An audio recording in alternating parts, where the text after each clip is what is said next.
بسم الله الرحمن الرحيم.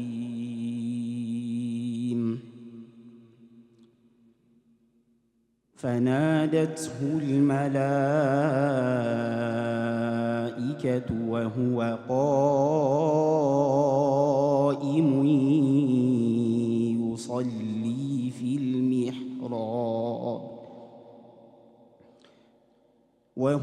قائم يصلي في المحراب أن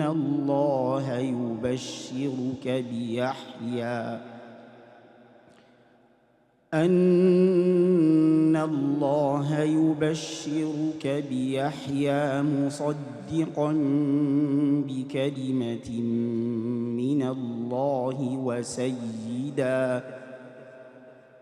وسيدا وحصورا ونبيا من الصالحين. قال رب أنى يكون لي غلام وقد بلغني الكبر وامرأتي عاقر. قال كذلك الله يفعل ما يشاء.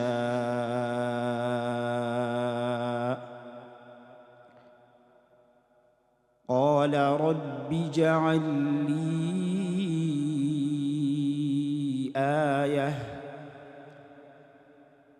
قال آيتك ألا تكلم الناس 3 أيام إلا رمزا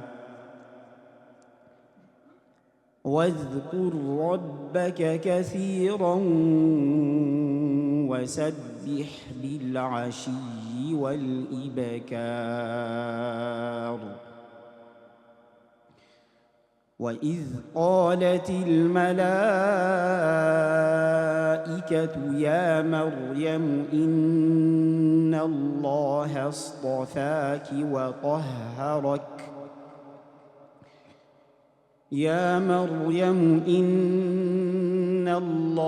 اصطفاك وطهرك واصطفاك على نساء العالمين. يا مريم اقنتي لربك واسجدي واركعي مع الراكعين. ذلك من أنباء الغيب نوحيه إليك وما كنت لديهم إذ يلقون أقلامهم أيهم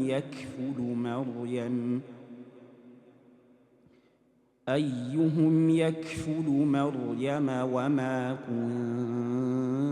كنت لديهم إذ يختصمون. صدق الله العظيم.